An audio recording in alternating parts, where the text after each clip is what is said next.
is weak, the regime is cornered, the regime is desperate, the regime does not have any more tricks. The trickery of so-called dissolving the cabinet is nothing but that, a trick. Because are you in control of who is going to appoint? No. Can you guarantee that the people is going to appoint would serve the public interest? No. Can you guarantee that these people will be qualified? No. Can you guarantee that these people will not loot public resources? No. Can you guarantee that these people will not perpetuate impunity? No. So then, why would you say that he has done anything? He has done absolutely nothing. And as we said, the problem starts at the top. As they say, from where I was born, fish rots from the head. This fish is rotten. The rot was not at the cabinet level. The rot sits at State House. The rot chairs the cabinet. The rot is the commander-in-chief of the goons that are executing people on the street. The rot leads the looters that were distributing money every weekend in sacks.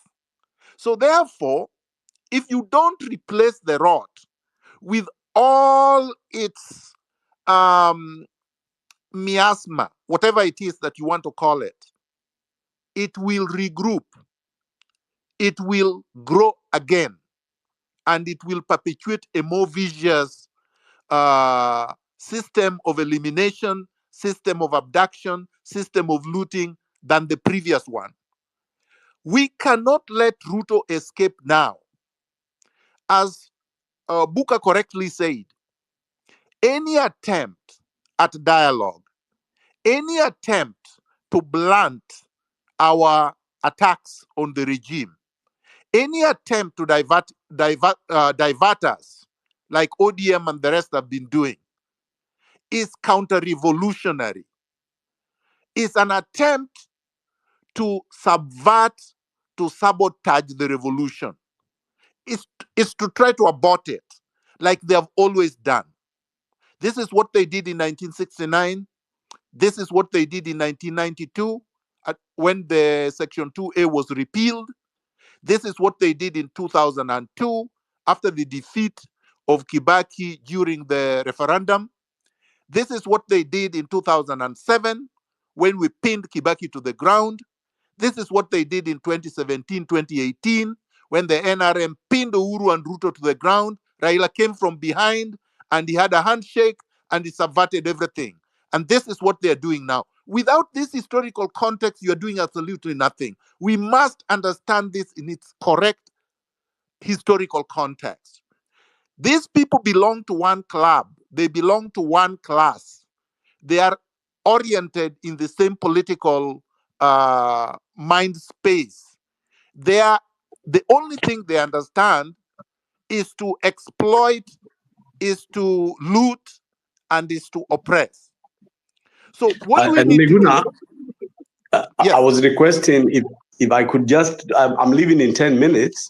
I had lost the mic.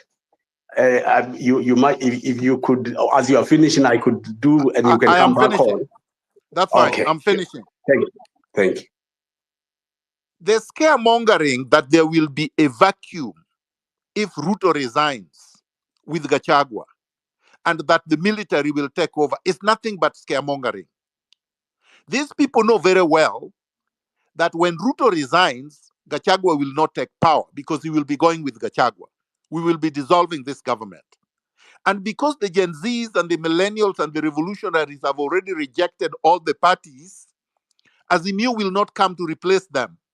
This is the beauty of it.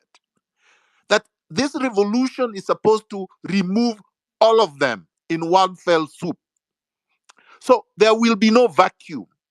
The military will not interfere. They have never interfered. And they're not going to interfere. They have shown that from their presence on the streets. So let no one scare us that the military will take over. And this movement is more mature than the movement in the Sudan. That was a military dictatorship being replaced by people who had not even tried to fight against that dictatorship. So they got hijacked. This will not happen in Kenya. We are too sophisticated. We are ideologically rooted. And when I say we, I mean all of us from all generations, including Gen Zs and the millennials. We are not going to leave anybody out because this country belongs to all of us. So let no one lie to us or deceive us that they can come out of this. We have to remove them. Let's make Tuesday, the 16th, huge until they will just take the helicopters or wherever to wherever they are going. Thank you. Thank you very much, General. Yes. Thank you very much, General. And because Tony is leaving, Tony, just go ahead so that at least you save your time before you can then come back for the comments. Thanks, Tony. Right. So I was saying that in order to go ahead, but you have to read Article 4 of the Constitution and hold to account the opposition as much as you hold the government. And the next time we have this change, we must know that we elected a bad executive and we elected a bad opposition. They have failed at their job, and therefore they are making the people have to do their work for them. But now, in order now to know the pressure point for Zakayo, you must understand his history. Now, William Ruto initially, when he was only 26, became the co-founder of the organization of the organizing secretary of the infamous Youth for KANU 92. That was a lobby group that was key upon looting the economy of Kenya then, but also used to fund terror groups that intimidated those that were not with Moi or what was called as the Nyayo era. This is when, by the way, Ruto began to accumulate skills of terror and wealth accumulation. And in fact, at that time, people will remember the Moi regime would not hesitate to detain without trial, abductions, and murder. So the blueprints or the architecture of the KANU regime, where William Ruto began his politics, is the architecture that he's practicing today. Kenyans forget and need to be reminded, particularly the Jay-Z, that in 2011, William Ruto, who had been suspended as Minister of Higher Education, Science and Technology over integrity issues by Mwai Kibaki, was summoned to appear on the 8th of March at the ICC at The Hague, charged with crimes on the post-election violence in Kenya. It's important to understand why William Ruto went to The Hague and what were the charges. The charges that William Ruto faced at the ICC when he was arraigned were crimes against humanity, murder, deportation, and the forcible transfer of a population and their persecution. And William Ruto did not go to The Hague for nothing. William Ruto went to The Hague for something. But what will fascinate Kenyans is who actually asked The Hague to drag William Ruto there. It was ODM. The Orange Democratic Movement Secretary General, Professor Anyang' Nyong'o, when I was press secretary to Raila Odinga during the 90s, is the one who wrote a letter to the prosecutor at The Hague asking and detailing the crimes committed by William Samoei Ruto, that Ruto cannot escape charges of the crimes against humanity. I find it the height of hypocrisy that Raila Odinga, who sent Ruto to The Hague for crimes against Kenyans, crimes against humanity, is the man who wants to remove William Ruto from the ocean where he's sinking. I'm raising this issue because the way forward and the pressure points that are here is that you must take William Ruto and Raila Odinga as siblings. You must take them as one. Because it seems today that all the other organs, including the cabinet, have gone. And the only thing and the only man holding Zakayo in office is Raila Amolo Odinga. I want to be as clear as possible. The only person holding Zakayo to office over the promise of dialogue and a government of national unity is no other than Raila Amolo Odinga. So I want to be very clear today to Agwambo. And I want him to know that this is not General Miguna, because Miguna knows how to deal with you in a better way than me. But I know you, Raila. and I know your history with William Ruto. But And what you're doing to this Gashoga, country. if you want to address Raila Amolo Odinga on a personal note, I think that you can do directly even on your handle. We accept that you're bringing in... Maj, I think you should let him finish. Yes, but we know, because even No, Raila is bigger than a person, right? Yes. When he says Raila, we know what he means. So let Dr. him finish. Miguna, please kindly just allow us to host the space. What I'm trying to say is that we do not want to have personal attacks. We do not want to be used to address other people. If he is here to mention the things that, like he had done before, it was okay to say this and this, and I'm not trying to censor you. I'm just trying to say personal messages to other people, they can be sent out there. People can use their Maj, handle. let Tony finish his message. He's going to finish, but we want to really, I want to underline that that this is not a space to do that. Tony, over to you. In order to say that what I'm saying is correct, Kenya found a BBI bill that was championed by Uhuru Kenyatta and Raila Odinga.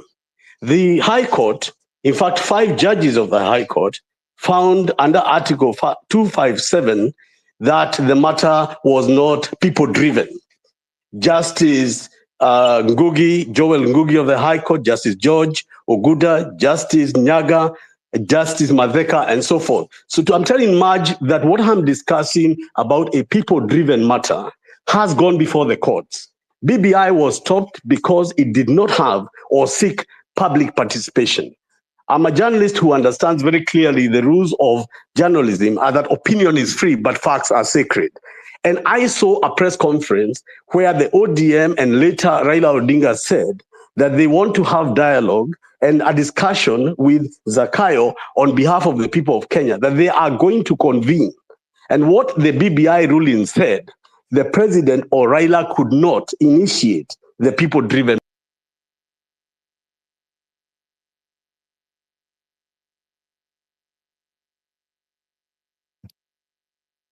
Did we lose Tony again? Can someone hear him? No, I cannot hear him.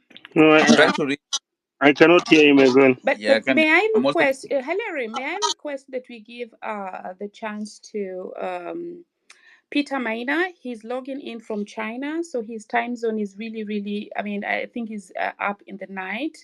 And I just want to reiterate that this really applies to everyone, even for all our speakers here. When somebody comes to attack them personally, we will push back. But when they're coming to challenge their ideas, we are okay with it. Peter Maina, kindly. Can I say something? Yes, please. I strongly disagree with that statement. We cannot separate Ruto from Ruto the president and Ruto the person. It's one and the same thing. So when we say Ruto, we mean exactly Ruto. We mean Ruto personally, and we mean Ruto as the president. When we discuss his history, we discuss his history personally, and we discuss his history politically. The same thing must apply to Raila Odinga.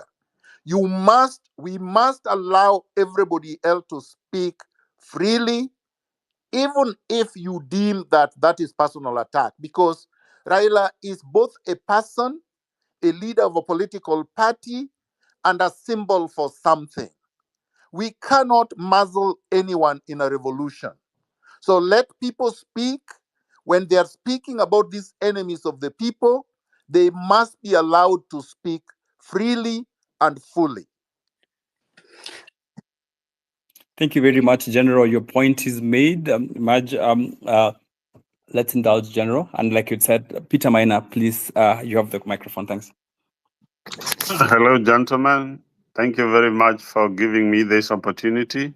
As Maj said, my name is Peter. I'm in Hong Kong, so I need to clarify I'm in Hong Kong, although Hong Kong is part of China. I appreciate the mic. Thank you very much.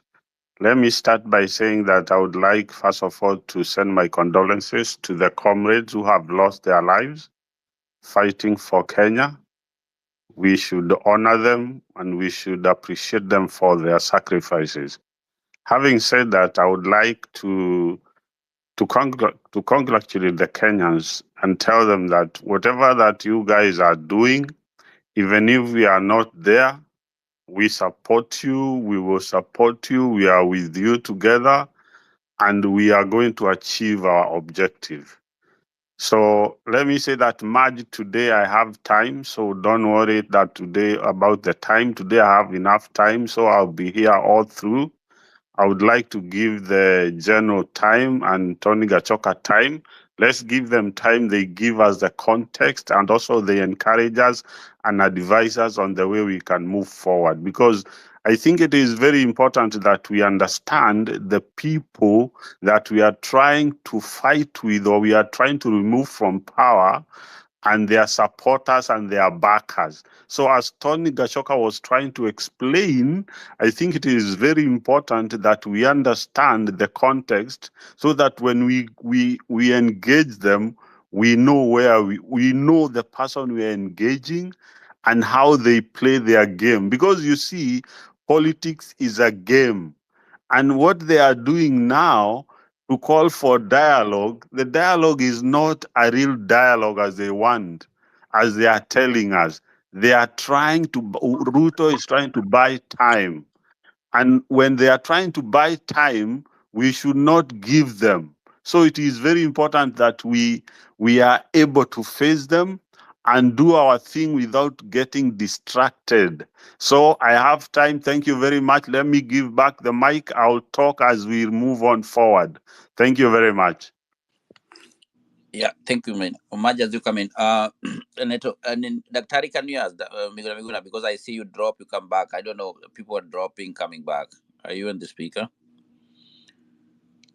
I can hear you, and I Right. wanted to tell you that Barack Muluka is actually waiting to be Yeah, allowed. I'm looking for him. I'm looking. He's Okay, right now here. I've it is just now on. added It is him. now on I've the added speaker. him He's now. here. I Yeah. am here. I He's can added. hear you loud and clear. My name is All right. Barak. Yeah, we have added already. Okay, Maj, go ahead. So I think Dr. Barak is now on. Just take the mic if you're ready, and then we go to Tabitha. Spot on. Thank you very much, Maj. My name is Barak Mluka, and I am speaking from Nairobi. Thank you very much for the opportunity to be part of this forum. It's my first time to say anything on the platform. I have previously listened and followed their conversations very closely, and I congratulate those who have convened us on this platform. I also wish to associate myself with the sentiments that have been expressed with regard to those who have lost their lives, those who have been injured, those with broken bones, and who have been maimed in different ways. And that speaks to the kind of state that we are engaged with. And I'd like to hail the youth of this country.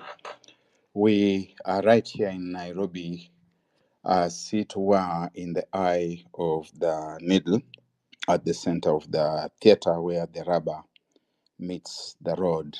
And so we see it and feel it in a very practical sense.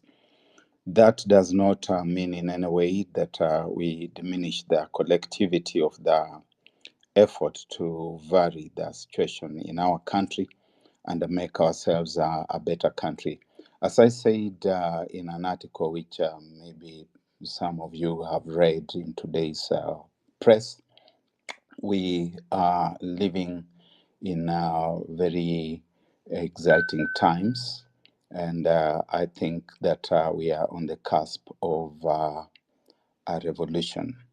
As a matter of fact, I first spoke about this about 2 years ago in July 2022, when I cautioned all those who would aspire to lead that the way ahead was not going to be a bed of roses, and if there were any doubting Thomases, they can now see where we are, and they can confirm that this is not a picnic. As I listened to us over the past couple of weeks, I have advised myself that there is need for us to draw some very clear demarcations between a revolution and a change of guard. I see that we tend sometimes to focus as we talk about the next pressure points about the removal of the custodians of a system. And as a student of political science and history, I advise myself that there is a wide path between a change of guard and a revolution. A change of guard without attempting to be patronizing, really, is when we remove the custodian who is there for the time being and bring in different custodians without addressing the fundamentals of the pillars that hold the system in place. I see that as Kenyan people, we have had very many false dawns. And Dr. Miguna Miguna has taken us through a chronology of turning points when our history has failed to turn. My interpretation as a student of politics, history, and international relations is that during all those vantage points that Dr. Miguna talks about, we have attempted to remove the custodians of the system, the gatekeepers, without varying the system itself. And therefore, as we go forward, I do agree that William Samoei Ruto is the custodian, is the person that we are addressing just now. But we must go beyond the person called William Samoei Ruto. We must clearly define what we want. And I think that the Gen Zs have been spot on. They have mentioned the changes that they want to see so that they start leading us towards the kind of country that we want. Yet I see that even those, as they are put together and pushed through, if they will be, will not necessarily amount into a revolution. They could be piecemeal changes within the same existing system. I see that members of the political class are regrouping, and that starting tomorrow, we will have the custodians of the system coming together in a rehashed and choreographed kind of dialogical arrangement, at the end of which things which they have already pre-concluded will be cast before the nation as the outcomes of that so-called dialogue. And basically, it is protection of the status quo, which we must be conscious of and which we need to stand up against.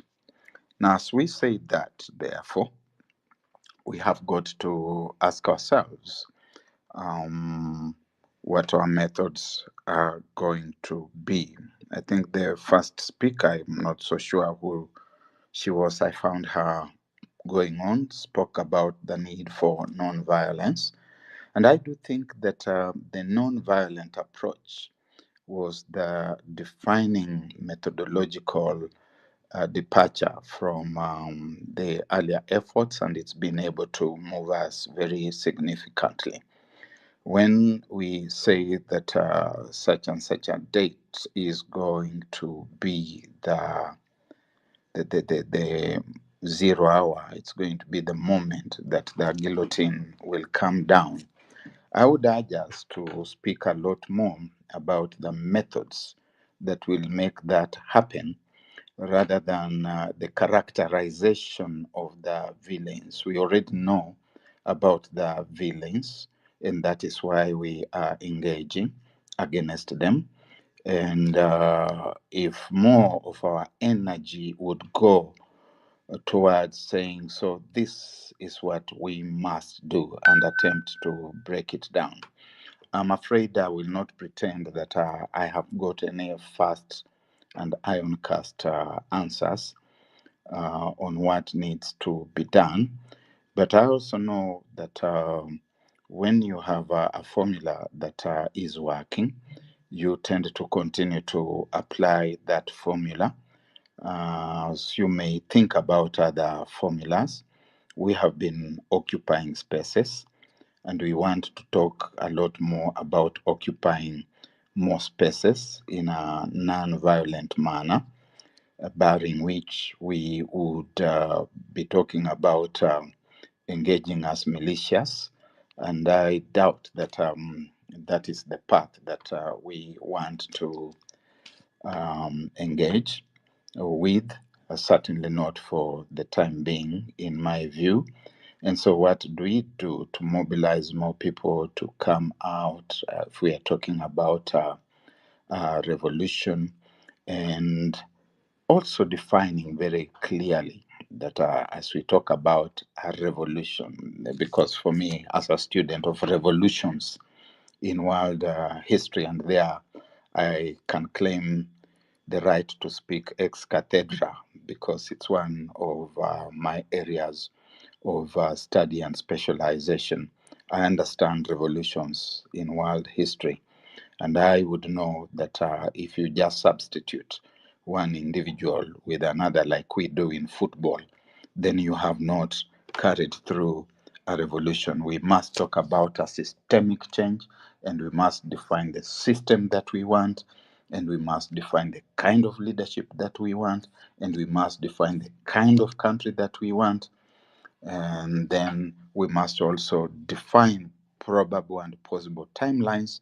Then we can talk as a country, as Kenyans, as patriots, that we are pushing towards a revolution and that we are edging in to the expected outcomes.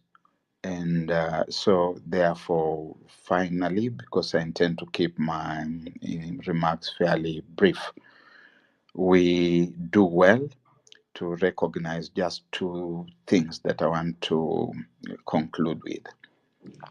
Number one, and I think it was Dr. Miguna Miguna who spoke about that, Gen Z must become a spirit rather than a physical, temporal definition and limitation of persons and groups in terms of age. Yes, the age factor has been important because this is a demographic that has galvanized the nation into action, but it must spread beyond that to become a spirit and to become a movement of like-minded persons, regardless of what other descriptors and defining and limiting factors there could be about their identity. Let it be a spirit, let it be a movement that brings all and everybody who is like-minded on board. And B, within final, is that I appreciate this notion of leaderless. Yes, I agree very much with the notion of tribeless, partyless, but I doubt that I could subscribe for too long on the notion of leaderless. I have studied revolutions in world history. I know, for example, that one of the reasons the 1848 revolutions in Europe failed was absence of clear leadership and absence of organization from France to Italy to Prussia and to other places where the revolutionaries attempted to put their act together. And in Africa, we have had failed quasi-revolutions because they have lacked a proper organization and leadership, and in the end, they have been hijacked by marauding vultures who have then gone on to perpetuate the systems that the people were trying to overthrow. So allow me to just limit my remarks for now that so that we can also listen to wisdom from others. Thank you very much. Thanks, Dr. Neto, do you want to chime in before Tabitha comes in? And I see Buka is raising his hand. Yes, I have a few reactions. Over to you. Go on, Buka. Thank you. I've just been summing up some of the contribution of my fellow panelists, but just to contextualize them, I think there are three important things that if we do not do, then the chances of success are very limited. One, and it's that we must understand the enemy clearly. In fact, if we understand the enemy clearly, then we can define tactics and strategy to defeat the enemy. So this is important. And then what do we want to achieve? In our correct analysis, the enemy is a group of individuals, and they are a minority that consistently get support from certain foreign interests to impose policies upon the Kenyan people that are alien to the majority of those people, that are alien to the majority of the Kenyan people. That means President William Samoei Ruto is a representation of a class, a parasitic class that are rich, corrupt, but they do not produce anything. Now, once we classify the people in this country that act as conveyor belts for the international, imperialism, particularly now that people are even conscious about IMF and World Bank, IMF will not find a root in Kenya without such individuals. These people exist both in government and opposition. These are the criminals that we must defeat to access power. And to defeat them to access power, whether the current Kenya Kwanza administration falls or not, will depend on how intensively we are organized. And remember, we are not only seeking to overthrow the current status quo, but to overthrow them, we need to appeal to the broadest sections of the Kenyan masses. Because when they are under threat, they will want to divide us. And how are they dividing us now? Because even the rhetoric that the old people should not be able to comment because this is not their war is a reactionary perspective of the event. Because if we did not have our ancestors fighting to liberate this democratic space, if Dedan Kimathi was not hanged by the settler colonialism, then we will not be able to speak on this platform today. If the martyrs of the fight against dictator Moi's misrule, then we won't be on this platform. If the fight of those who martyred during the fight for the 2010 constitution, so the struggle does not move in a straight line, but also the struggle builds on generations. So the Gen Z are actually only fulfilling their historical task by advancing the struggle that was started for the majority of the Kenyan people since independence. What do we want to achieve? In our correct analysis, we want the Kenyan people to make a decision based on their own consciousness as Kenyan people. That means the fight is to complete our independence, to be able to free ourselves. Because without economic independence, we don't have sovereignty. What IMF and World Bank, together with their, in fact, President William Samoei Ruto and their class, they are so weak to oppress us. That is why they have to form alliances of repression and oppression with international capital and bring the army here for the United States, bring the army for the British here. And this is what we must continue to advance, that the Kenyan people want to make decision as the Kenyan people. Now, what So that is what we are fighting for. On the ownership of the revolution, I like the way it has been carried out. But we must say that victory belongs to the masses. The victory always belongs to the Kenyan masses. And that only the person with the people shall carry the mantle of a true revolution. In fact, William Ruto got to capture the imagination of the youth through lies and platitudes. He managed to capture the seat narrowly, but he cannot sustain his win because his popular uh, cause was actually based on platitudes, and lies to the general public. So for us to be able to sustain this momentum, we must continue to advance and appeal to the broader sections of the Kenyan masses to defeat the status quo. On compromises or hardliners, my comment is that those people who compromise with the criminal regime are actually part of that class. Remember, during independence, narrow nationalists like Jomo Kenyatta compromised with the colonial British to actually continue with the land theft and domination and to actually re-establish the neo-colonial system. So the people who want to negotiate with President William Samoei, the criminal that has shed too much blood in the Kenyan street, they do not have a problem with the current status quo. They are only envious that now President William Samoei Ruto is overseeing the affairs on behalf of the real enemy. But these people who want to compromise, they only see themselves occupying the positions of the white masters that are now the neo-colonial chieftaincies that we have in this country. So we must call those people who want us to compromise at this time and tell them that everything else that the Kenyan people have won, they have won it hard-won with their own blood. So we must never derail them by compromises with this illegitimate regime. Now, on personality, we have to know that even though President William Samoei Ruto is a Kalenjin, but is the worst Kalenjin.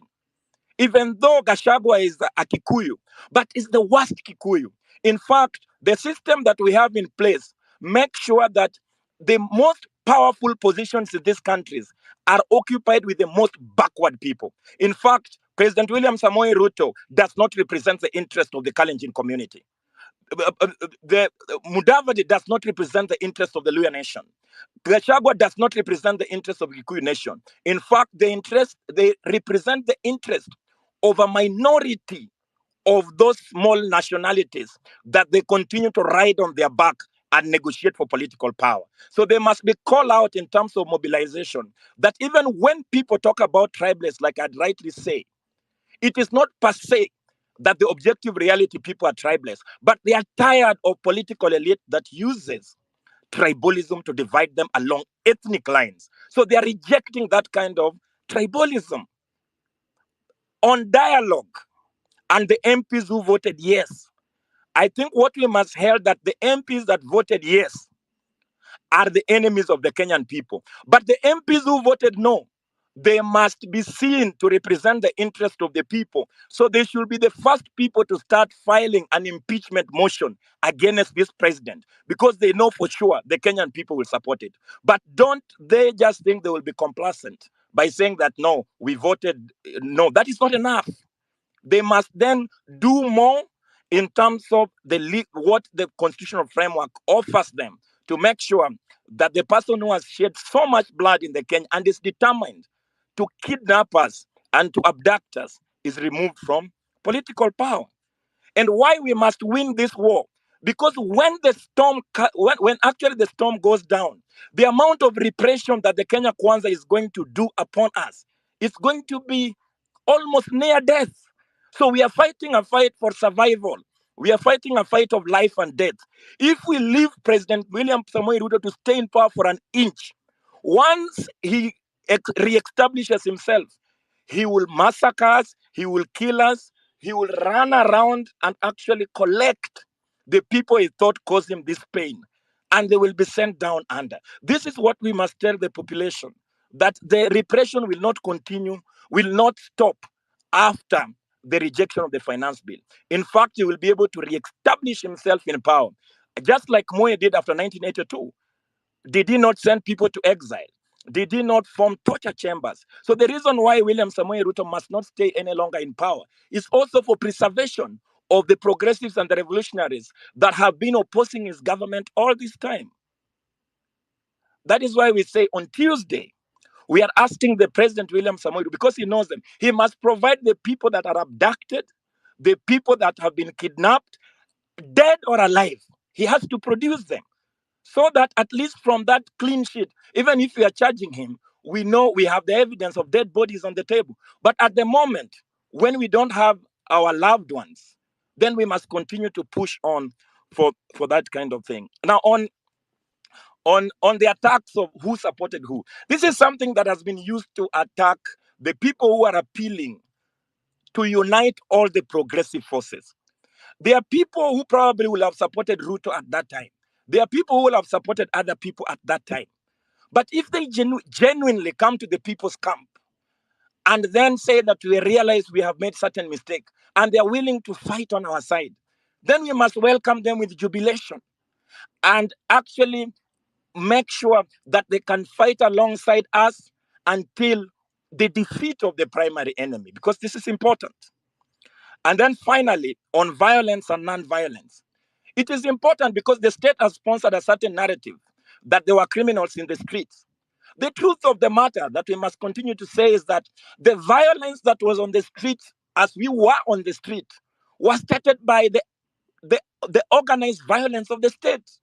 When people rises up to do a peaceful march in this country, they are met with police batons. They are met with extreme violence of the police.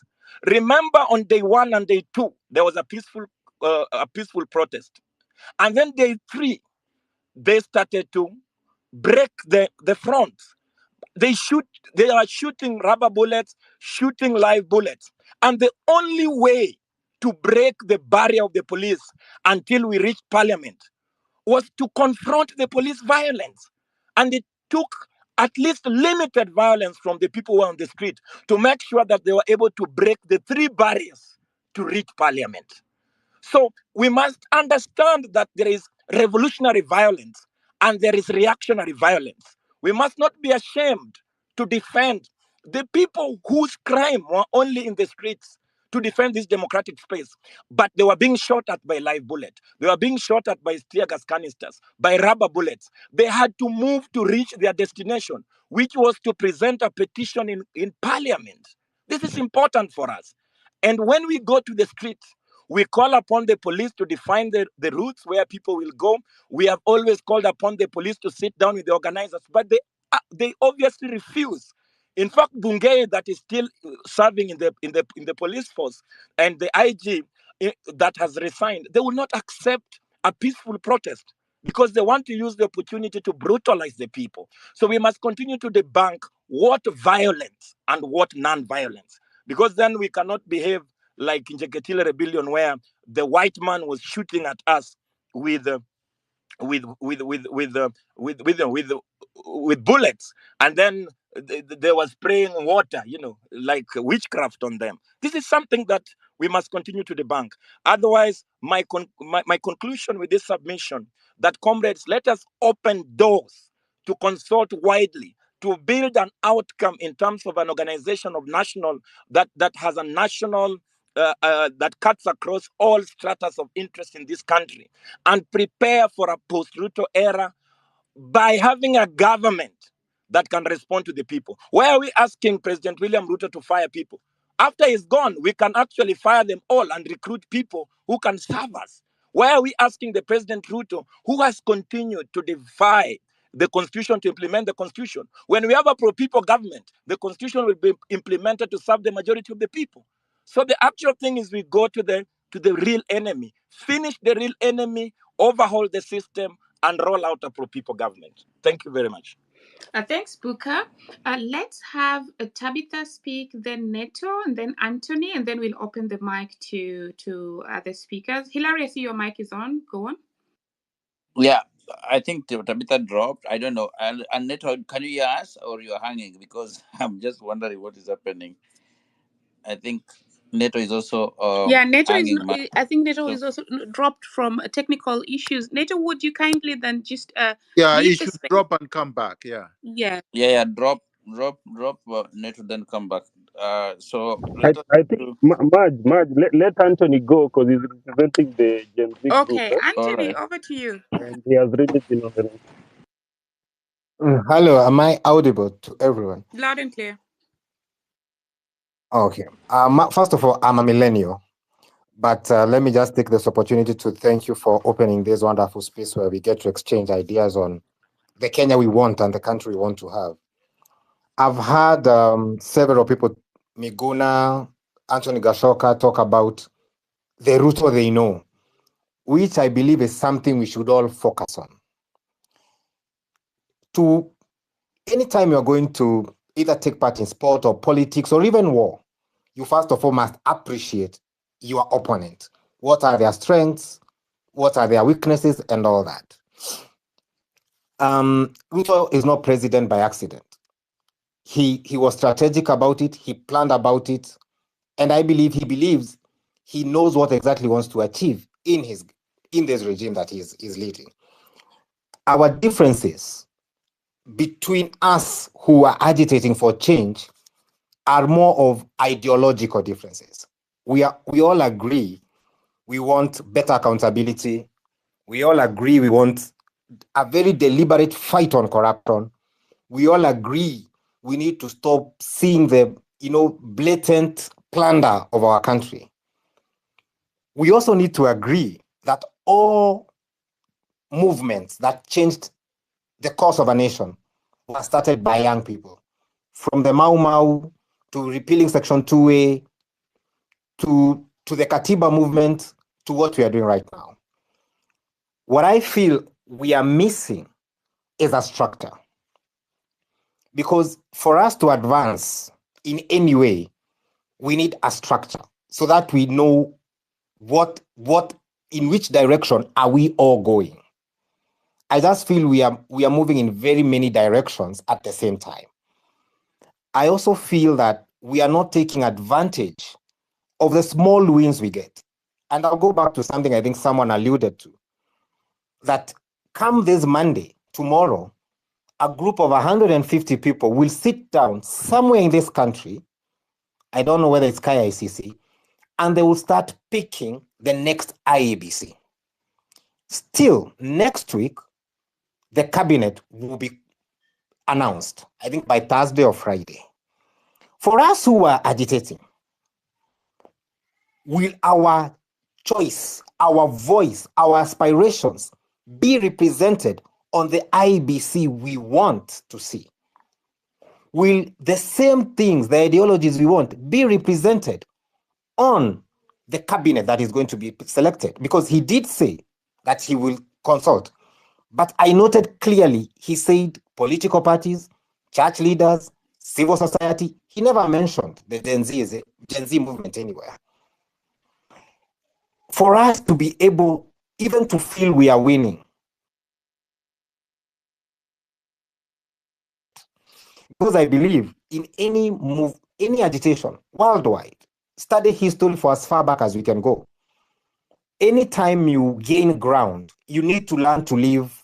I'll appreciate, yes, appreciate that we need to leave our foot soldiers, people who represent our ideas and what we want. Right now, we are gaining ground, but we're just moving. We are leaving no one behind to say what we want. My other point is Could you try to land in the next 1 minute and just a clarification? Actually, yes, please. Yeah, I'm on my last point. Yes, and then Dr. you're gonna be next. Yeah. I'm on my last point. Okay, please go. Next is someone, I think it was Booker, who talked about how we demonstrate and the way we need to demonstrate. Personally, I feel we can have two fronts. We can have the street movement, which, if I was asked, we need to strategize on how do we prevent hired goons from penetrating what we are doing. And this is why most people switched to a strategy of a peaceful way of demonstrating. And I'll give an example. When Takna Shinawatra was being overthrown, all those people did was sit down on tarmac. You choose major roads, the road to Treasury, the road to Parliament, and the road to the airport. Okay? If you sit on those roads, how can a goon penetrate that? If today government comes and starts tear gassing people who are sitting down, then the world will say, hey, that's not right. These people are peaceful. They are asking for you to listen. But so long we continue doing things, and General is here, Miguna, so long we continue doing things the Raila way, we are going to the streets, we will lose because we are fighting an intellectual. We need to fight an intellectual battle. We use brute force where it's needed, and we use intellectual muscle where it's needed. Yeah. Those were my only points. Thank you so much, Anthony. Over to you, Dr. Thank you, Maj. I really like the ideas that are flowing in. I would like to comment just briefly, but I'll start with what Ruto said today. Ruto said, with his chest out, I'm fully in charge. That's what he was saying. As a strategist and a revolutionary, when you hear someone in power saying, I'm fully in charge, it's actually a declaration of, I'm completely not in charge. So that's what Ruto was saying. I'm completely not in charge. Because for you to say you are in charge, you don't have to say it. People should see that you are in charge. We know for a fact that Ruto is very, very weak and cornered. Now, to dial back to what Barack Muluka said and what Buka said, both of them are correct. Ruto and his regime and his collaborators are the ones that are the immediate target of the revolution. But the revolution will not be complete if we do not overhaul the entire neo-colonial imperialist structures that were put in place to keep the African down. And that is why it is not just a Gen Z revolution. Because when you are reconstructing a country, I saw somebody produce a very beautiful map saying under construction or under renovation, Kenya, the map of Kenya. When you are renovating, when you are reconstructing, when you are overhauling, whatever word you want to choose, of an entire political, economic, cultural, social structure, because that's what we will be doing,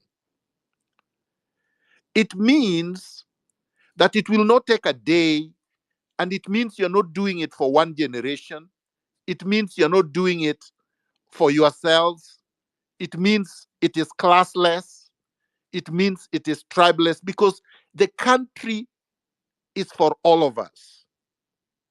And we must do this for the future generations that have not yet been born, that are yet to be born. And for the past heroes that have died for the changes and the transformative results that we are seeking. That's what we are doing it for. The justice we are seeking, as I have always said, is justice as far back as Pio Pinto Gama, as far back as the ones the British killed, many of them, and as far back as the children and innocent civilians that Kenyatta mowed down at the former Russia hospital in Kisumu, as far back as the people Moi killed during the 1982 coup, as far back as those who were tortured in Nyayo House and were thrown from windows, as far back as those who died in exile during Kenyatta, during Moi, during Kibaki. There were people who went to exile during Kibaki. Remember, there were hundreds and thousands who crossed the border from Busia and from many other parts in Western Kenya to go into Uganda. Some of them never came back. A lot of us do not want to remember this. We cannot forget the people that died in 2007, 2008, 2013, 2018, 2017, and as recently as last year, when the police went all over Nyanza, all over Kibera, all over the residences in Nairobi, took people from their homes, killed them in Sondu area. We cannot forget these people. We cannot, for the life of us, only remember Rex. No, we remember all of them. Let's do this for generations past, for generations now, and for generations in the future. Then we will get somewhere. I think it is wrong to say that we get out of the streets. The streets is where the liberation must be obtained. That's our space. Kenya, the entire country, whether it is the streets in the urban centers, whether it is in the villages, wherever it is, we have to encourage Kenyans to come out everywhere and occupy everywhere. So if some people occupy streets, so be it. But we have to occupy the CBD of Nairobi, because that's the area where power resides in the Republic of Kenya. So we cannot encourage people, we cannot discourage people from coming out. We should be encouraging them to come out in large numbers. I will, however, disagree with Buka on impeachment. We do not want impeachment. That's a futile exercise. It will not happen. All members of parliament have been voted, the ones who voted no and the ones who voted yes. We are going to have to replace the entire political class currently occupying institutions of power, because they are all on the same side. I say on the same side because if you listened over their speeches over the weekend, if you listen to ODM and Azimio people speaking from Kakamega, if you listen to them speaking from the KICC with Ruto, they are reorganizing, they are rebranding, they are strategizing on how to take over this revolution, this movement, so that they can come in with people, imposters, youth from all over the country that are going to do their bidding. These youth do not represent the revolutionaries on the street, the ones who have died, the ones who have been abducted, the ones who have been tortured. So we have to be very clear.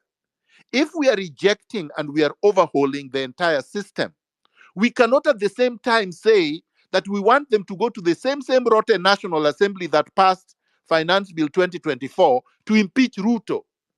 That would be witchcraft. They will not be able to impeach Ruto.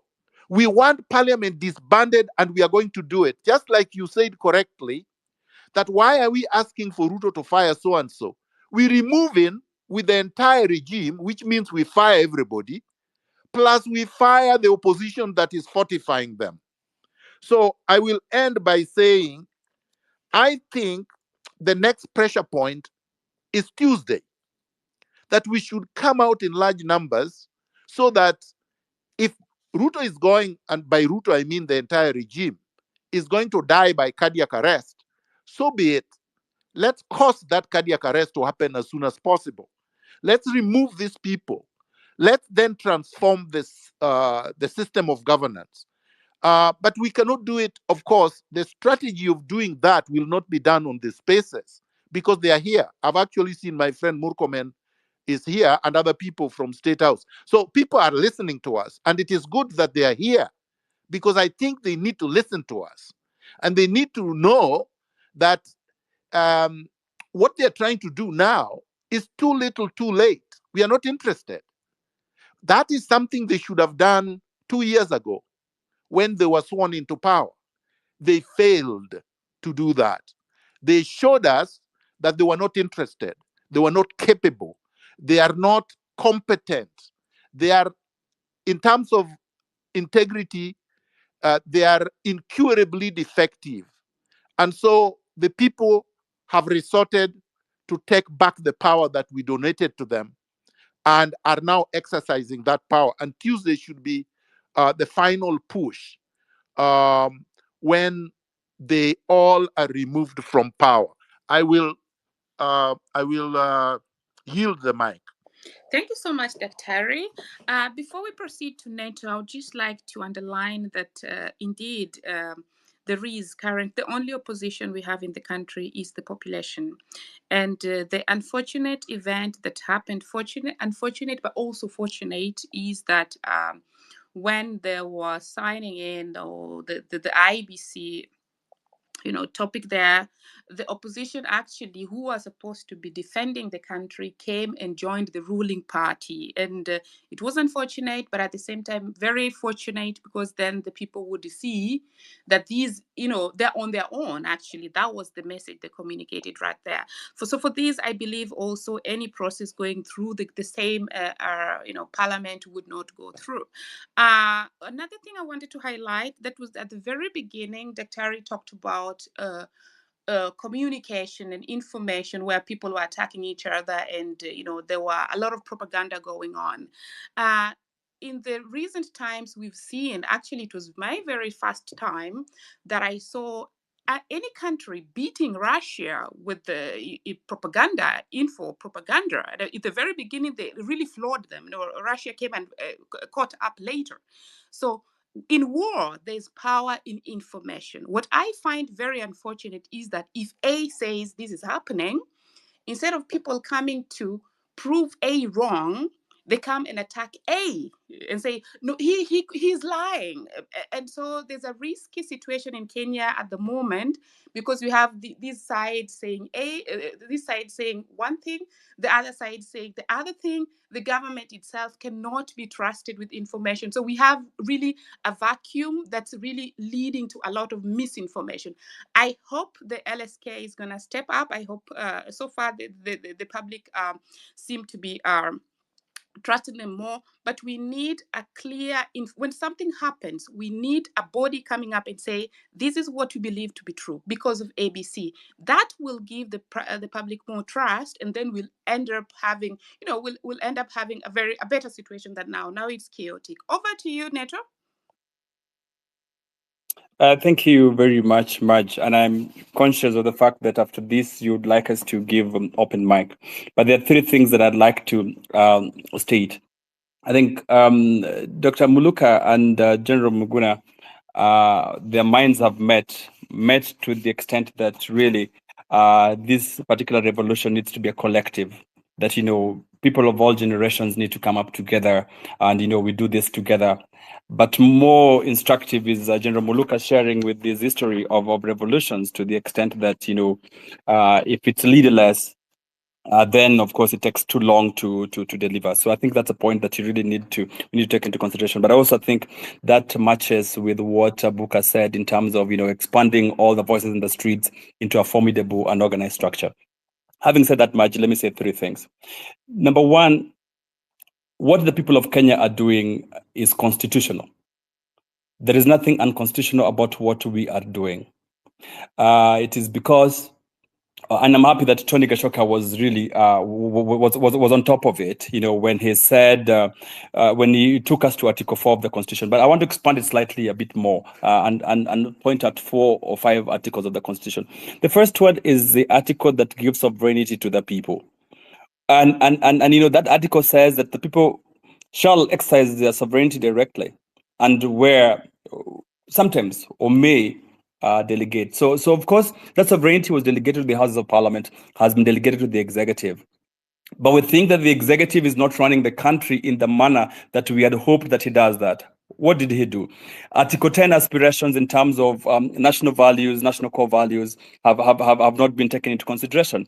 Article 73, Article 74, 75, 76 of the Constitution with regard to national integrity and integrity of leadership has not been taken into consideration. So therefore, the Kenyan people are saying, within the means and province of the Constitution, Article 37, we shall peacefully and unarmed present a petition to you, the presidency, telling you that you are not running the country in the way that we want to run. All this is very constitutional. So We hope that the presidency can then see within the meaning of Article 146, which provides for the president may and should resign, because then the people of Kenya are saying, we gave you a mandate, you've not been able to deliver on that particular mandate. So all this is very constitutional, and no one should ever say that the people of Kenya are acting extra-constitutionally. Having said that, there is a conversation that is ongoing, and I'm happy that General Miguna just said that right now. We do not, it's God is on the side of the people of Kenya. For those who are not believers in God, you'll permit me. 2-3 years ago, the former Chief Justice on the province of Article 2617 of the Constitution did declare this particular parliament unconstitutional and should have been dissolved. Now, those of you who have had a chance to read that particular ruling, it is a ruling and a judgment that is supposed to be in perpetuity for all parliaments. So that this particular parliament in itself is illegal, it's unconstitutional. And what we really need to do, that's my pointer one in terms of pressure point, is we just need to ask for a decree that this particular parliament then is dissolved. What does that do for us? It does a couple of things, because if you look at when the presidential election needs to be done, the presidential election is then envisaged to take place at the same time as the election of the members of parliament. So that is already a very, very easy process. In fact, you don't even have to struggle. You don't even have to crack our heads. We just need to push in the next couple of weeks for a decree for the Supreme Court to declare that this particular parliament is unconstitutional, as was decided in 2010, dissolve it. And when you dissolve it, the presidency has to seek fresh mandate within the meaning of Article 146, as read together with Article 102 and Article 104 of the Constitution. But let me tell you the second thing that I wanted to say. Anyone who studied history, and Barack Muluka and colleagues are here, you must already agree that this Kenya Kwanza regime is going to fall. And this was bound to happen. And it was going to happen for whatever regime that was coming in place and was not going to deliver on the people of Kenya. Number one, those who've studied how the mighty persons fall, whether it's regimes, whether it's companies, you will see they walked us through the 4 or 5 stages of falling of mighty people. The first was their hubris. You saw it all, people flagging off very many serious things, feeling all important, high-flying people. The second, of course, was the indisciplined pursuit for more. The third stage, which I think is what I want to emphasize, and I do the fourth one, was the denial of the risk and the peril. You remember when they came to the streets and said the Gen Zs were digital wankers who could not do anything. They said all manner of unpalatable things. That was basically denying the risk of denial. Now, where we are with Kenya Kwanza and the William Ruto regime is where it is critical. And I think that's what I want to point out, even as we think about the next pressure point. It is on the fourth point, the fourth stage. Of course, mighty people falling is a stage 5 process, but the fourth stage is what was instructive. They're grasping for salvation. And if they're grasping for salvation, it therefore means that they have two things. One, that decline and capitation is very possible, and that is what it should do. Or a bit, if at all they get some resuscitation, then the status quo might remain. But if you look at history, the number of people who've survived a stage 4 fall, apart from Winston Churchill, they're not very many. So that it is possible that even the dalliance that the old regime is trying to give President Ruto and his regime in terms of dialogue and stuff like that, that is not going to be maybe possible. It's not going to be possible to resuscitate them. So in terms of anyone who studied history, I think the conversation is not if the Ruto regime is going to fall. No. The thing is, when is it going to fall? That is the conversation we must have. And that is why, with a bit more pressure point, and that's why I want to move on to the third point, which is what Anthony, I liked what Anthony was saying, that we must put pressure where it matters most. We must focus the next kind of speakers in terms of where would the pressure matter most. Anthony had this proposal in terms of, if we have sit-ins across major streets, what do we do as the next probable stage of action so that at least we cascade, we fast track this, because again, if you take too long without pushing this regime off the cliff, then you really have a problem of fatigue, many casualties. The sooner we do it, the better, and it's going to be easier. But that it is going to fall is a no-brainer. The reason why Kenyans are saying that the Kenya Kwanza regime must fall is because of how they structured their political economy. I think it's also good. It is nothing personal. It is nothing about any particular tribe. It's nothing about any particular person. It is the way they ran the political economy. It has been founded on patronage. It has been founded on corruption. It has been founded on middlemen. And, they've encroached And they practiced the rent-seeking behavior in a manner that made rule of law and constitutionalism not possible. And that is why, and I agreed with Gen Zs, we are saying we must push off this particular regime simply because of two reasons. They are not believing in constitutionalism. They're not believing in the rule of law. Whoever takes up power after this regime falls off must then take us back to the 2010 constitution. Let's leave those aspirations. Let us agree that Kenya is going to be run on the basis of Article 1, which is supremacy of the people, with all the aspirations of the Constitution 2010, because that is then, for me, what I think will then move us forward. So then moving forward, we must agree, how do we accelerate the next conventions? How do we accelerate the fall of this particular regime? Because it's going to fall anyway. The sooner we do it, the better for us. And then at least we say how then we plan post Kenya Kwanza regime organizing. Thank you very much, Maj. Maybe you can give the mic for the next person. Thanks. Yeah, thank you so much, Honorable Dentro, as much coming in. Yeah, let us have ladies on board. Mkasi umenyamaza sana, but I can see Tabitha is back. She dropped. Tabi, can you go ahead? Thank you, Hilary. Maj, you are doing a great work in hosting us in this space and making sure that balance is also achieved well at it. I would really want to also just weigh in my condolence to the families that have been affected by the recent finding of the dead bodies. We can't account for why they had to undergo such indecent way of killing, and who are the perpetrators. And I think as we talk about the pressure points, we need to, call the bodies that are in charge of making sure that Kenyans are protected, and in that we are not supposed to just be dying, and we cannot even, account for circumstances that resulted to that. So I think we need to really call the bodies that are in charge of giving us protection and also making sure that national security is attained.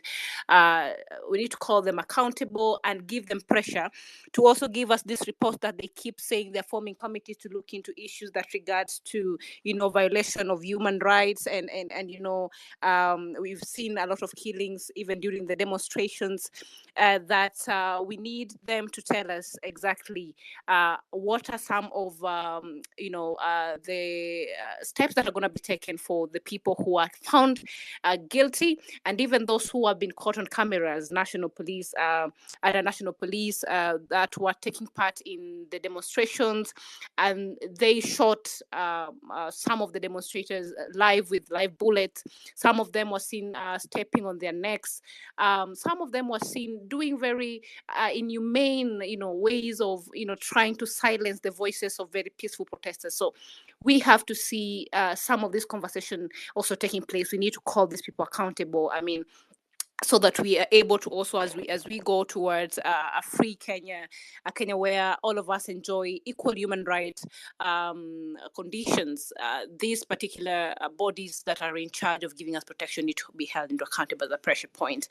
I want to say that it's very good that I've seen the co-hosts and the hosts really giving us direction when it comes to also, this space being objective and just discussing exactly what we really need to see moving forward, other than characters and people already. Some of them we know exactly who they are. So now what is important for us as Kenyans is to, for example, see and offer recommendations on what we would want. Now, one of the biggest problems we have in this country is corruption and the pandemic. It's more of a pandemic. We need to see the government declare this as a pandemic and have the EACC fast track all corruption cases and close them within 3 months, so we see how much we are able to recover from, the looted and embezzlement of public funds from, even this the cabinet secretaries whom have left power. We need to fast track and see what have we lost when they're in the offices.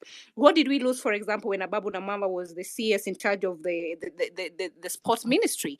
What did we lose, for example, when Nakuminsha was a very boastful CS who could go even to a village and fire the OCPD in that area, and she was a minister of of health. What did we lose in these particular ministries? Because we have lost money in billions. And so we need to now call this particular government that we're also trying to make it, leave power. As it does the same, we need to see that the bodies which they are eating already our money, because you see they're being paid. The EACC need also to be held accountable. We need them to give us, some of these, cases that have resulted to these public offices, embezzling a lot of money for Kenyans. I think with that, we will be able to, also have justice for what we work so hard for, and the taxes hiding.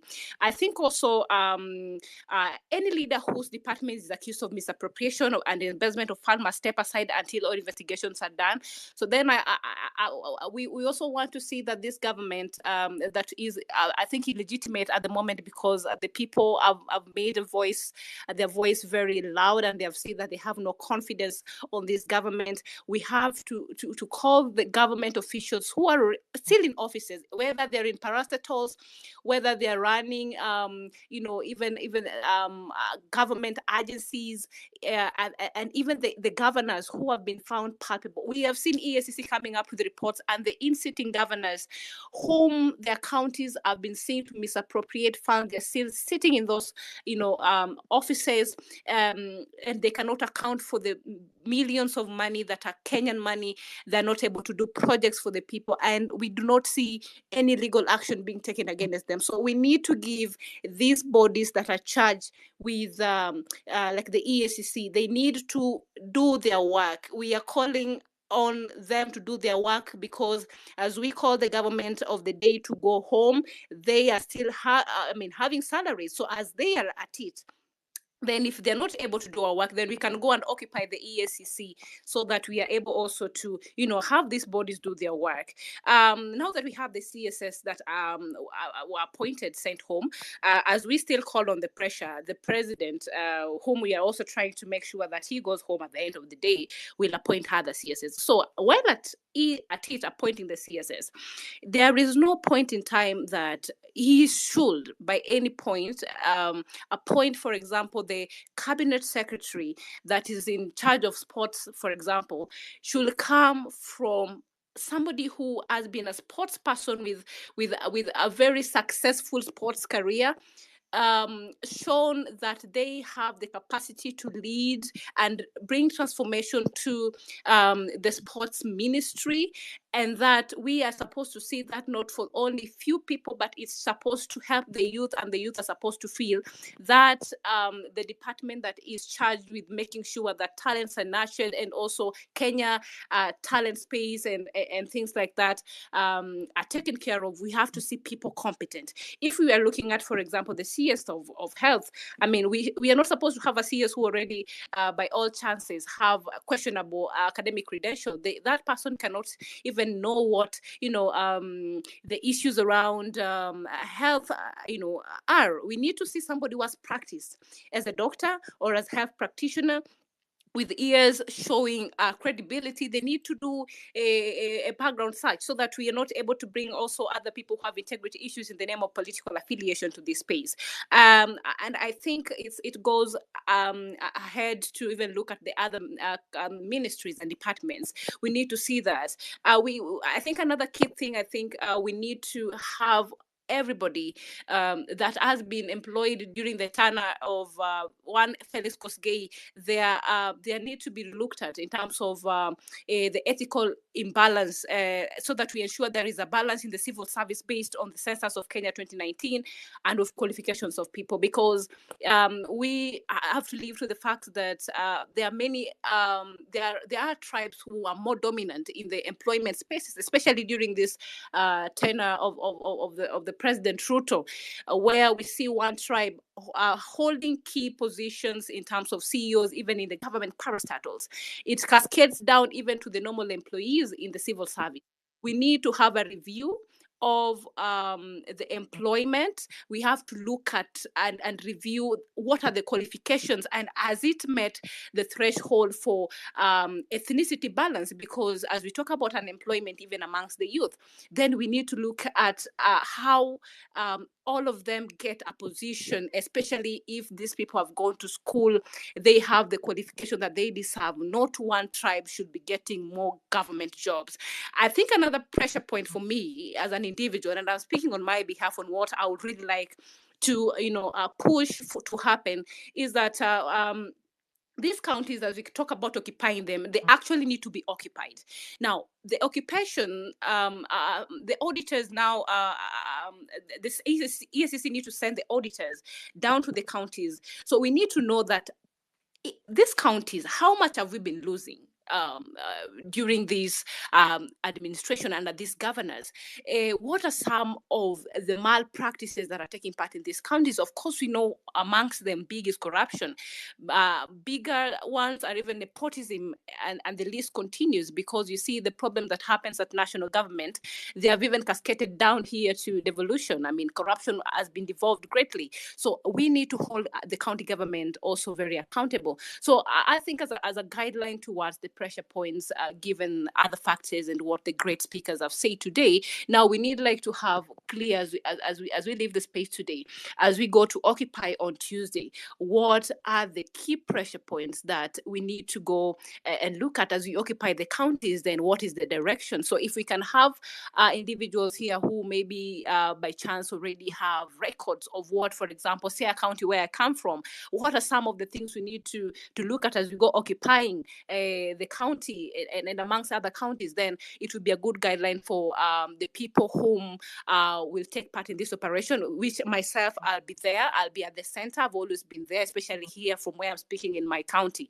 So then we are able to call out even the vices in the county.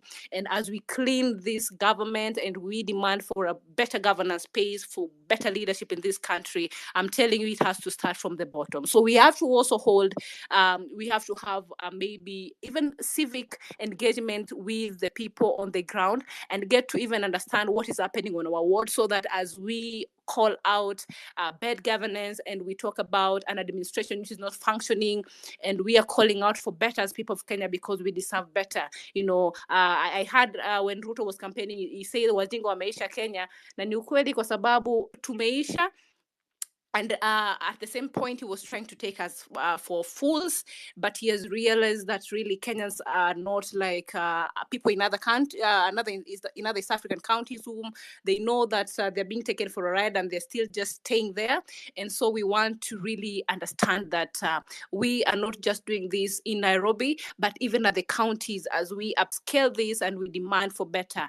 What are some of the pressure points? But as I finish my submission, so that I allow other great speakers also and contributors to weigh in, I would like to say that we cannot win this particular revolution if we are not going to relook at the ways of or the strategies, because as we are talking at the government.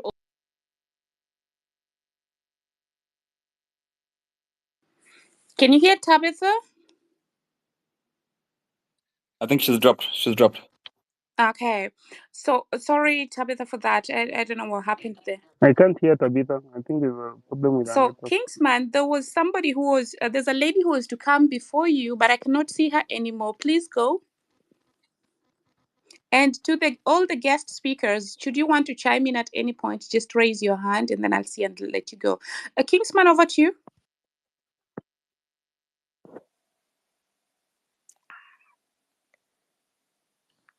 Kingsman, can you hear me?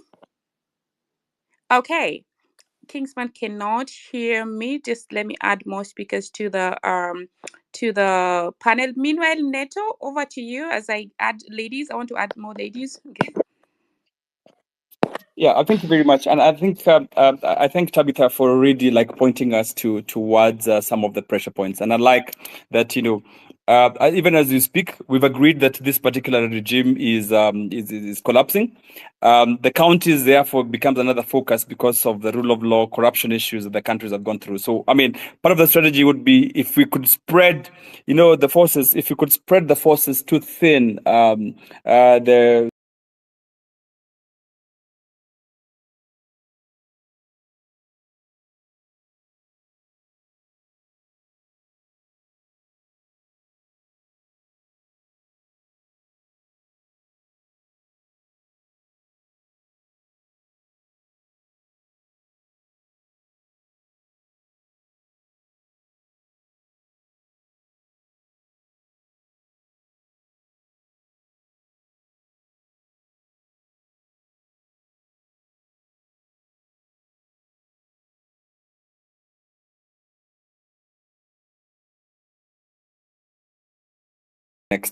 next republic. Thank you. I'll be as brief as possible. I just wanted to add to whatever Tabitha was saying when it comes to representation. For a very long time, when Uhuru and Ruto duo were elected in 2013, what they wrote down was youth. They called themselves youth. Or you see, like even the cabinet secretary, someone like Ababu Namwamba, he's been Christ and youth. Because somebody is youthful looking does not mean they are youth. So for a very long time, we've had people riding on being youthful and masquerading as youths, yet they're just youthful and at the expense of other young people.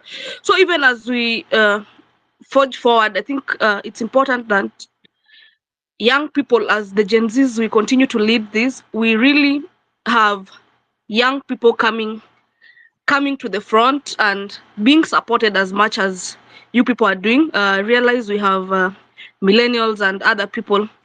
So we really have to bring these young people on board in all honesty, in all conversations. Sorry, Madge, I can see you raising your hand.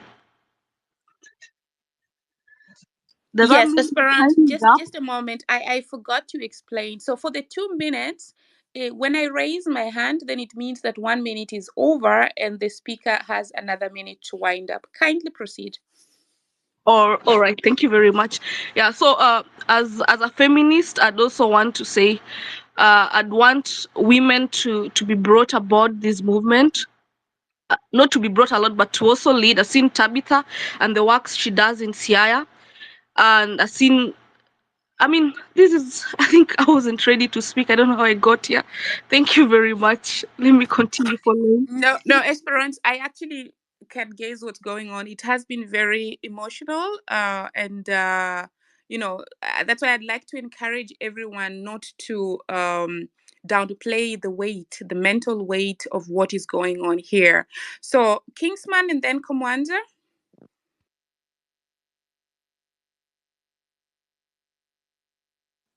Kingsman, are you connected really? Kingsman Marge, cannot I hear don't me know if now. you guys can hear me. Yes, Can now. you go ahead. Kingsman. No. Okay. Give Lady Justice or Mukawasi, or who is going next, Marge? Komwanza and then Lady Justice. Okay.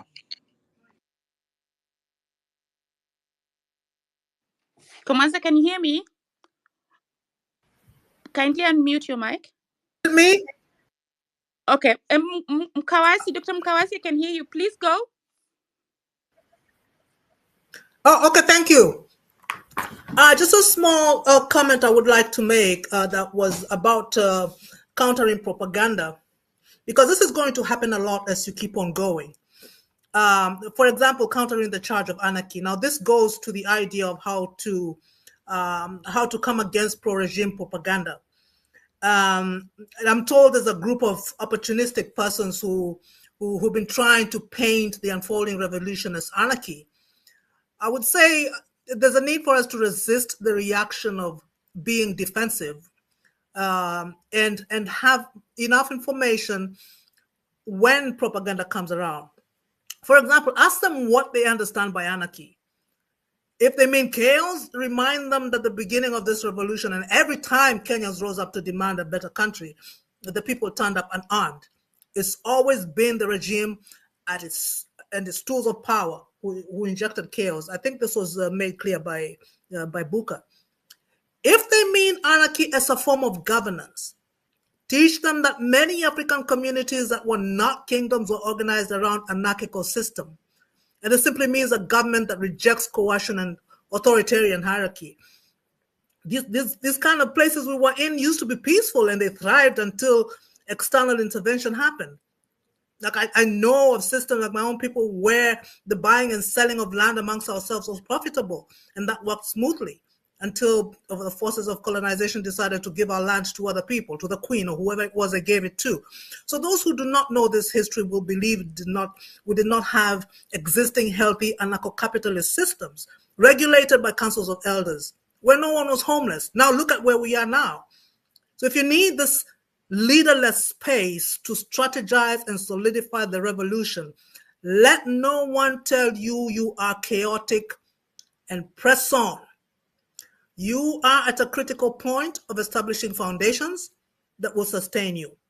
Your leadership roles will become clear as you figure out who your friends are, who your enemies are, who you need to work with, who you need to have at the core.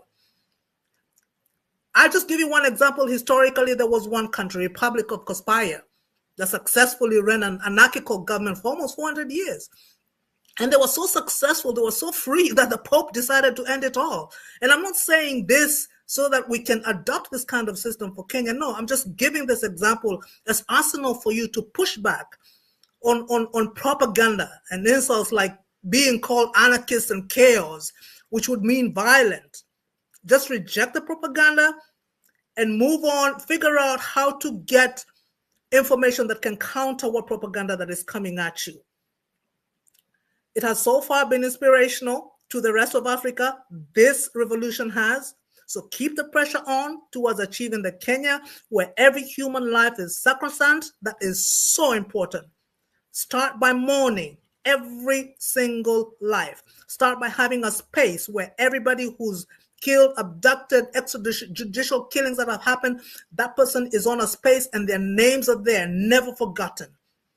And this is radical, changing the idea that the lives we have are not important. They are very important. So just keep mobilizing and organizing, solidify your strategies, and stay on mission. Thank you. Over to you, Chair. Thank you so much, Terry. And now we moved. Actually, before I move to the next speaker, the point that you talk about of countering the propaganda, I must say that this is one that's really not easy, especially when people are the topic is very emotive and people don't even have time to react to or to synthesize one event. Then the next event comes and it just it swims out there, and I see that online. I see people reacting, even turning around and starting to even attack the people they're working with just because of propaganda. So I hope you can probably share of the comment section.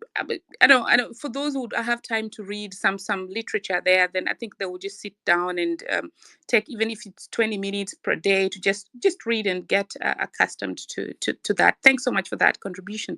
We go to Kingsman. Are you able to speak now? Otherwise, you go to Lady Justice. Yes, I'm able to speak now. Please go, and then Lady Justice is next. Yeah. Okay. Now, mine, first of all, to those that have come in now, I want to greet you all. Hope you are well.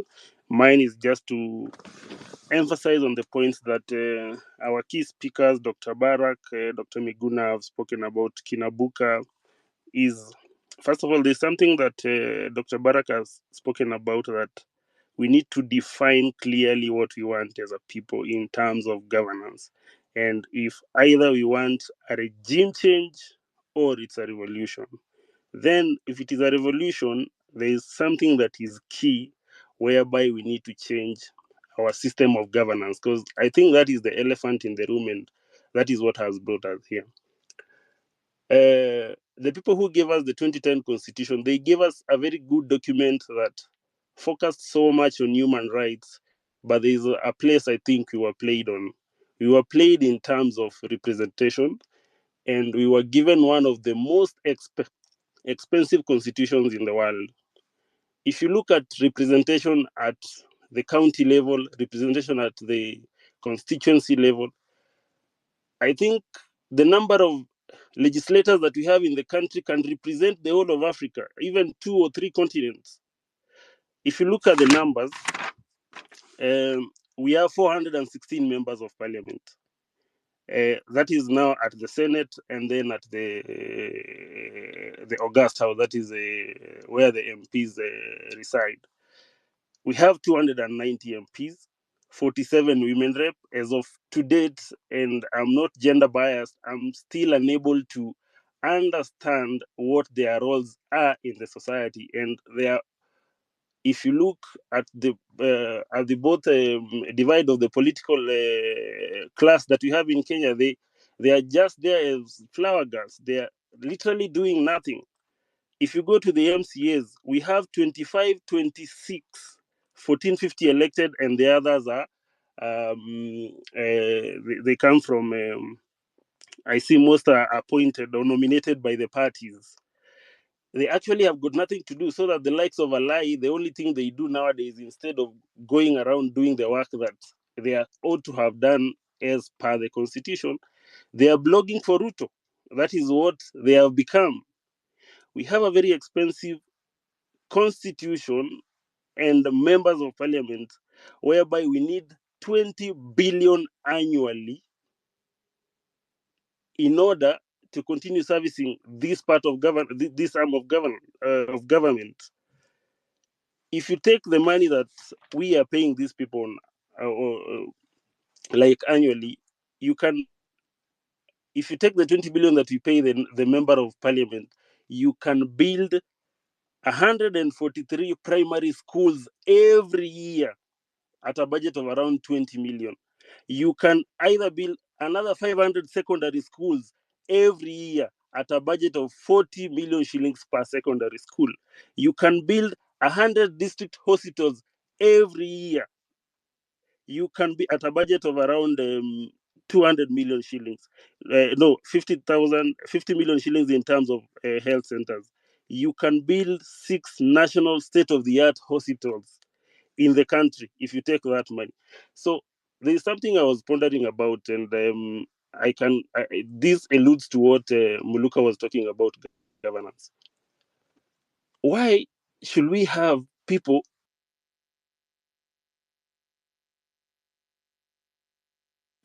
Can anyone hear Kingsman? I cannot hear him. No.